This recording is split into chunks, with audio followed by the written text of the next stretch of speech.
When you are seeking great things for yourself, seeking personal ambition, seeking personal comfort, seeking personal interest at the expense of your relationship with God, when you are seeking what God has not designed you for, you will always end up being depressed.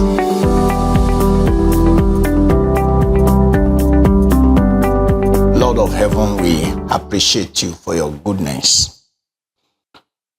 Glory be to your name. Thank you for your love. Thank you for your kindness.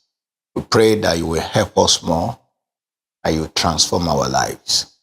Let the light, the life, the spirit in your word come to everyone and let our lives become whole again according to your design. Thank you. In Jesus' name we pray. I want to conclude on the characteristics of the fragmented lives. I've told you two. In the past two podcasts, I've told you divided desires that lead to lukewarmness, to spiritual lukewarmness. And secondly, I told you the inner and outer division, when the private life is different from the public life. Those are the two characteristics. So today I want to show you two more, and the two things I want to tell you. Number one is self-centeredness. Seeking your own, seeking selfish ambition, seeking personal comfort and personal interest. And secondly is exhaustion. Exhaustion from ministerial labor in isolation lead to suicidal thoughts. When you are thinking of death, when you are aspiring to be great and that greatness is not coming to you. Let's listen to the scriptures. Jeremiah 45 and verse number 5. Jeremiah 45 verse number 5. Jeremiah 45 verse number 5. Just the A part of it. And seekest thou great things for thyself? Seek them not. The characteristic of the fragmented lives. Those who have their lives fragmented, they are people who pursue great things. The scriptures say, seek them not. When you are seeking great things for yourself, seeking personal ambition, seeking personal comfort, seeking personal interest at the expense of your stand with God, at the expense of your relationship with God, when you are seeking what God has not designed you for and what He has not, prepared for you, what God did not have in store for you, when you are pursuing them, you will always end up being depressed, because the Bible says you ask not and you have not. So sometimes you now ask, but you are not giving because there is lust in your heart. Desire for greatness is lust. It's a kind of lust. As you have sexual lust, we have power lust, we have money lust, we have lust, L-U-S-T, for great things. Probably you are looking for greater position, greater things in life, greater opportunities and all of that. And you are aiming at, and you are doing all you know how to. Sometimes you manipulate just to get there. The scripture says, seek them not. And seekest thou great things for thyself? That this thing that you are seeking, it is not for God. And it is not for the benefit of humanity. Actually, as it were, you want to even oppress to get there, if it is possible, even to kill. Even to kill. But it's not coming. So many have been fragmented as a result of that. So that is the first thing I'm showing to you today. You have to check your heart.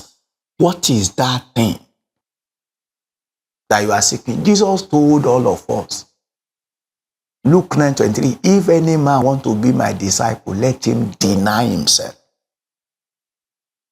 We are not brought to Christ to pursue what we like. We are not brought to Christ. We are not born again to get things for ourselves. No. God brought us to this life to do his will. God brought us to this life to be who he wants us to be, not who we want to be. God brought us to this life to do what he has earmarked for us to do, not what we desire to do. Yeah, he didn't make us robots. And when we got born again also, he didn't remove our power of choice. But we must come to this reality that Jesus must not only be the Savior of our lives, he must become the Lord of our lives. And if Jesus Christ is just the Lord of your life 10%, even if he is the Lord of your life 90%, he is not yet Lord over your life. He has to be the Lord over our lives 100%. And when he is the Lord over our lives 100%, then whether we die or we live, we are for him. So it is not what we desire. According to John chapter 3 verse 27, it is God that determines how our life will be and how our work will be. That's what the scripture means when it says no one can receive. John 3:27, no one can receive anything except is given from above. The scripture says, don't be self-centered. And the antidote for that is deny yourself. But nobody can help you to deny yourself. You can't pray that God help me to deny. No. You have the power of choice. You can stop seeking things for yourself. You can quit being self-centered. You can quit being selfish. You can change the focus of your life and change the direction of your life towards how God has orchestrated it and how he has designed it. But when you want to stay outside the will of God, it's just like taking the fish out of the ocean. You know, putting the fish on the sand, it will struggle to death, to become fragmented. That's why you are going through fragmentation. And you need to stop this. It is in your, this is not the devil. This is just seeking selfish ambition, seeking personal comfort and personal interest. And do you know by that you will become the enemy of God? Yeah, become the enemy of God. Follow me into Romans.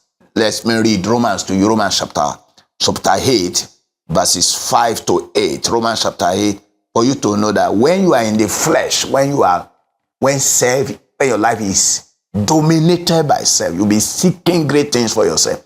Things that God did not provide and that he will not provide. No matter how you pray, no matter how you fast, no matter how you seek men of God to lay hands on you. Romans 8:5. But they that are after the flesh do mind the things of the flesh. But they that are after the spirit, the things of the spirit. For to be carnally minded is death, but to be spiritual minded is life and peace. Mark verse 7. Because the carnal mind is enmity against God, for it is not subject to the law of God, neither indeed can be. So then, they that are in the flesh cannot please God. You hear that? So stop being God's enemy. Stop opposing the interest of God who created you. Stop opposing the interest of Christ who died for you. Stop opposing the interest of Christ in your life, in your own life. And by that, doing that, you are doing it to majority of people.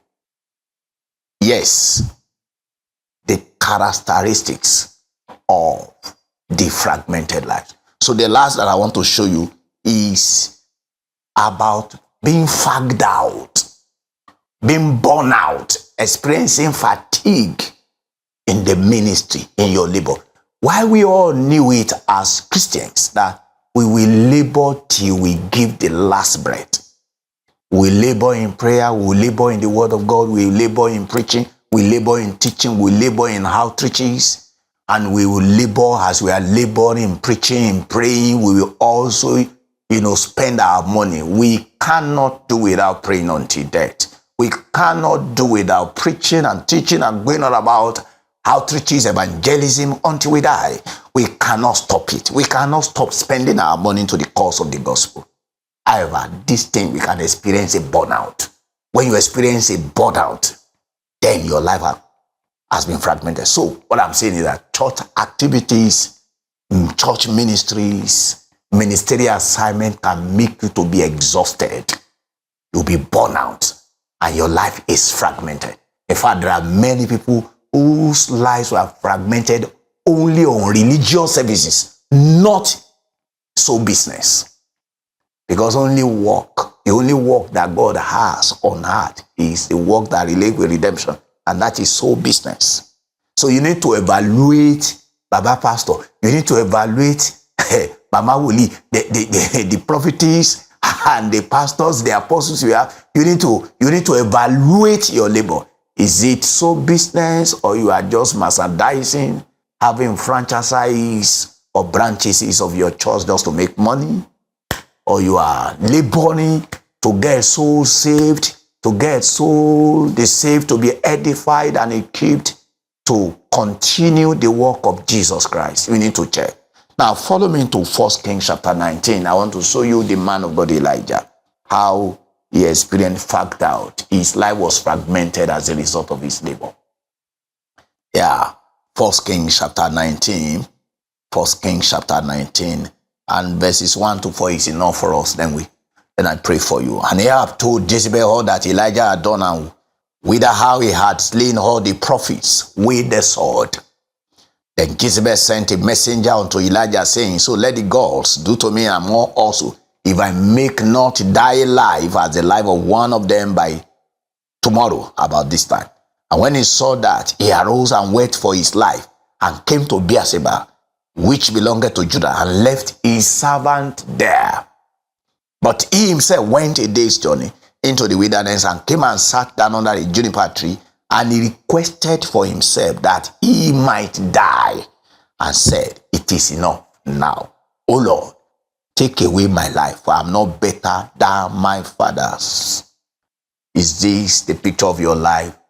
That you are a man of God, you are fagged out, born out, and now what you are thinking, you are now in isolation. You have been isolated. Your connection with others has been cut. Now, what you are thinking now is there in your heart. That shows that you are already fragmented. But here Jesus saying, gather the fragments. Let nothing be lost. Let no one be wasted. Let no one be wasted. Jesus died for all of us. Jesus Christ occupied the throne of majesty, and there he is still busy interceding for us. And while he's all there, he's also sending his spirit, and the Holy Spirit is here with us and reasons his servant, and he has come through me to tell you that now that you have been fragmented, your life can be whole again.